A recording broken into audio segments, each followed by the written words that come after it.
Hello दोस्तों, मैं हूं सूर्यकांत, आपका उद्यान मित्र। एंडलेस नेचर इस मेरे यूट्यूब चैनल में मैं आप सभी दोस्तों का स्वागत करता हूं। इस वीडियो में आज हम टेकोमा स्टांस, इस एवरग्रीन पेरेनियल प्लांट के बारे में कुछ नई बातें जानने की कोशिश करेंगे। दोस्तों, इस टेकोमा स्टांस पौधे में सबसे आकर्षक, अट्रैक्टिव अगर कुछ बात है तो वह ज़्यादातर सर्दियों को छोड़कर दुनिया भर के उष्णकटिबंधीय प्रदेशों में साल भर फ्लावरिंग करने वाले इसके सुंदर पीले फूल। वैसे तो दुनिया भर में पीले फूलों की कई वैरायटीज़ है, लेकिन बहुत लंबे समय तक फ्लावर्स प्रोड्यूस करने वाली कैटेगरी में यह टेकोमा स्टांस आता है, जो ज़्यादातर साल भर येलो फ्लावर्स प्रोड्यूस करता रहता है। यह एक पर्णपाती झाड़ीनुमा पेड़ है जो स्मॉल एवेन्यू ट्रीज की श्रृंखला में आता है। दोस्तों, यह टेकोमा स्टांस नाम मेक्सिकन टेकोमैक्सोचिटी नाम से कन्वर्ट किया गया है। मतलब जो सीधा खड़ा रहता है, ऐसे विशेषण से इस टेकोमा का नाम जुड़ा है। मेक्सिको में इसे व्हिसल फ्लावर भी कहते हैं। इसे दूसरे सामान्य नामों में प्रादेशिक वितरण अनुसार अंग्रेजी में येलो एल्डर यानी पीला बुजुर्ग, येलो ट्रम्पेट फ्लावर, मराठी में गौरी चुड़ी, yellow bignonia, yellow flower, esperanza, yellow bells, पीला घंटी फूल, ऐसे कई नामों से जाना जाता है। दोस्तों, यह टेकोमा एक पर्णपाती झाड़ी है जो समुद्र तल से 2000 मीटर तक की ऊंचाई पर भी पाया जाता है। यह beautiful landscaping small Avenue tree दुनिया भर में बहुत सी जगह पॉपुलर गार्डन प्लांट बन गया है। यह टेकोमा मूल रूप से साउथ और नॉर्थ अमेरिका का मूल निवासी है, जिसमें मेक्सिको, पेरू, अर्जेंटीना और कैरेबियन सी के द्वीप समूह का भौगोलिक प्रदेश शामिल होता है, जहां से यह पूरी दुनिया भर के ट्रॉपिकल और सब ट्रॉपिकल प्रदेशों में फैल गया है। ट्रम्पेट वाइन या बिग्नोनियासी परिवार के इन सदस्यों में लगभग 14 प्रजातियां शामिल होती है, जिससे 12 स्पेसीज अमेरिका से आती है और 2 स्पेसीज अफ्रीका से आती है। इन प्रजातियों में झाड़ियाँ, शर्ब्स और स्मॉल ट्रीज इंक्लूड होते हैं। अब इस टेकोमा की डॉर्फ वैरायटीज भी विकसित की गई है। ग्रेग ग्रांट इस वनस्पति शास्त्री ने टेकोमा स्टांस प्रजाति पर काफ़ी नॉलेजेबल रिसर्च किया है। दोस्तों, इस टेकोमा स्टांस के फूल घंटी या बेल शेप में इस तरह ट्यूबुलर आकार में होते हैं। 5 पंखुड़ियाँ या फिर 5 लोब वाली इनकी बनावट हूबहू बेल या घंटी की तरह होती है, इसलिए इसे कॉमनली बेल या घंटी फ्लावर कहते हैं। इन टेकोमा के फूलों के अंदरूनी हिस्से में इनके गले में थोड़ी सी फीकी रेड पिंकिश कलर की रेखाएं होती है, जो इनके डार्क पीले कलर में एक प्राकृतिक कलर कॉम्बिनेशन बनाती है। इस टेकोमा के फूलों की नली डंठल से लगभग 4 से 6 सेंटीमीटर लंबी होती है और यह फूल फ्रंट साइड से 4 से 5 सेंटीमीटर डायमीटर में 5 पंखुड़ियों समवेत बाहरी ओर इस तरह खिलते हैं। यह बेल टाइप फ्लावर्स हल्के सुगंधित होते हैं। क्लस्टर्स में लगातार खिलने वाले इनके फ्लावर्स इस टेकोमा के ब्रांचेस में एक हल्का झुकाव पैदा करते हैं। हेवी फ्लावरिंग के समय यह टेकोमा फूलों के ऐसे क्लस्टर्स पैदा करता है जिसे देखकर ऐसा लगता है कि पीले फूलों से यह टेकोमा पूरी तरह से लदा हुआ है। इस टेकोमा के पीले फूलों में स्थित अमृत या पराग के लिए इसकी ओर बीज, बटरफ्लाइज और हमिंग बर्ड्स अट्रैक्ट होते हैं, जिससे परागीकरण की कुदरती नेचुरल प्रोसेस होती रहती है।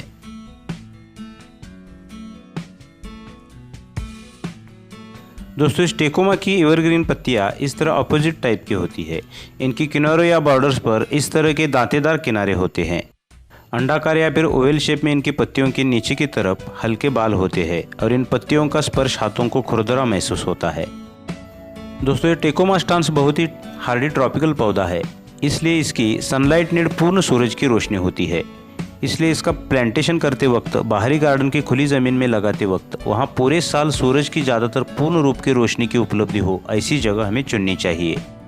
खुली ज़मीन के अभाव के कारण अगर टेकोमा को हम गमलों या बड़े कंटेनरों में भी लगाते हैं तो उसके लिए भी सनी लोकेशन वाली जगह ही होनी चाहिए, क्योंकि सूरज की सीधी धूप में पनपने वाले पौधों की ज़्यादातर प्रजातियों में सूरज की सीधी किरणें और उससे घटने वाली फोटोसिंथेसिस क्रिया पौधों के लाइफ साइकिल का एक बड़ा महत्वपूर्ण हिस्सा होता है।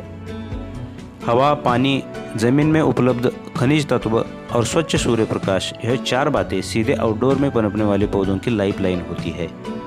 टेकोमा स्टांस को भी 100% इन सभी घटकों की ज़रूरत होती है। इसलिए सूरज की सीधी धूप के बजाय ज़्यादा शेडी एरिया में इस टेकोमा पर ना तो अच्छे फ्लावर्स प्रोड्यूस हो पाएंगे और ना ही इसकी अच्छी ग्रोथ होगी।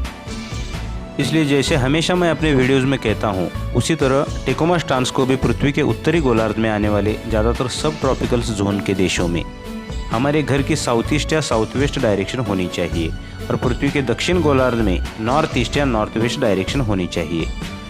पृथ्वी के ट्रॉपिकल जोन में सूरज की किरणें ज़्यादातर साल भर लंबरूप रहती है, जिससे सूरज के उत्तरायण और दक्षिणायन स्थिति के दौरान ट्रॉपिकल जोन में ज़्यादातर साल भर सूरज की रोशनी घर के सभी साइड पे बनी रहती है।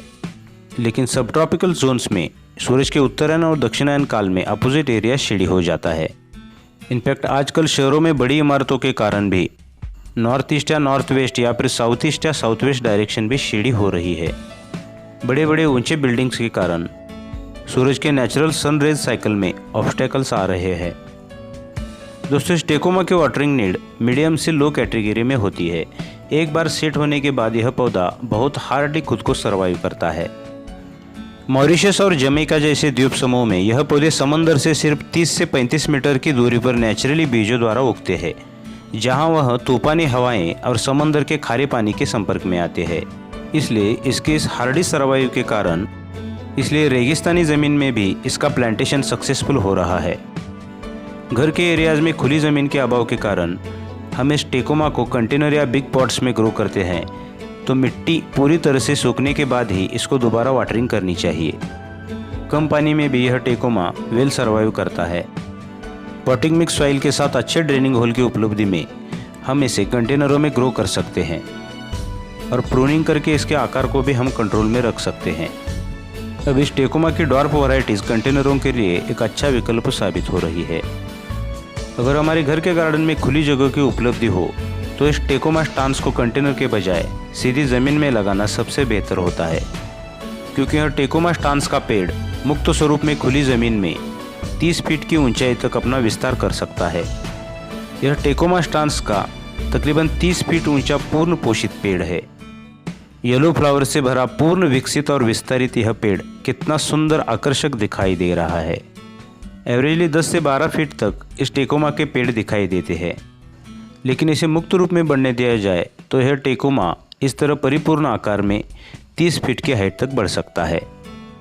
दोस्तों, इस टेकोमा का प्रोपगेशन हम इनके बीजों से आसानी से कर सकते हैं। फ्लावरिंग के बाद इन पर लंबे कैप्सूल जैसे पतले फल तैयार होते हैं और ये फल पकने के बाद इस तरह इनमें झिल्लीदार पंखों वाले बीज तैयार होते हैं, जो वज़न में काफ़ी हल्के होते हैं। ज़्यादातर इनके बीजों को बीज संस्कार या फिर पूर्व उपचार की कोई ज़रूरत नहीं होती, सीधे बोए जाने पर वह अंकुरित होते हैं। इनके नए शूट्स या नरम ब्रांचेस से भी इनको हम प्रोपगेट कर सकते हैं। सजावटी प्लांटेशन में इस टेकोमा को हम घर के कंटेनरों में, रॉक गार्डन में, बटरफ्लाई गार्डन में या फिर हेजेस के रूप में इस्तेमाल कर सकते हैं। इस पर ज़्यादातर कोई कीट का प्रभाव नहीं दिखाई देता। दोस्तों, इस टेकोमा स्टांस के शरीर के हर अंग का पुराने ज़माने से मेडिकली यूज़ किया गया है। पारंपरिक चिकित्सा अनुसार मेक्सिको में एंटी डायबिटिक रेमेडीज़ में और डाइजेस्टिव प्रॉब्लम में भी इसका उपयोग किया जाता था। साथ में देहाती लोगों के वास्तुकला में भी इसकी लकड़ी का उपयोग किया जाता था। सुंदर फूलों के साथ इसकी लकड़ी सख्त और टिकाऊ होने के कारण इमारतों के निर्माण में भी इसकी लकड़ी का उपयोग किया जाता है। दोस्तों, दुनिया भर में टेकोमा स्टांस प्राकृतिक रूप से सड़कों के किनारे, रिपेरियन जोन में, रेतीली झीलों के किनारे, खुले वुडलैंड्स में, चट्टानी पहाड़ों के ढलान पर पाया जाता है। दोस्तों, आज मार्च के मंथ की 19 तारीख है जब मैंने वीडियो अपलोड किया है और अभी से पृथ्वी के उत्तरी गोलार्ध में वसंतोत्सव प्रारंभ हो चुका है, जो पौधों की दुनिया में एक नई उथल पुथल लाता है। पेड़ों के पुराने पत्ते गिरकर नए लीव्स आने लगते हैं, बीज पक्व होकर नीचे गिरने लगते हैं, ताकि कुछ दिनों में मानसून आने के बाद अंकुरित होकर खुद के वंश की वृद्धि और कुदरत की जैव प्रणाली को बरकरार रख सके। कुदरत की यह बहुत ही साइलेंट सिस्टेमेटिक व्यवस्था है।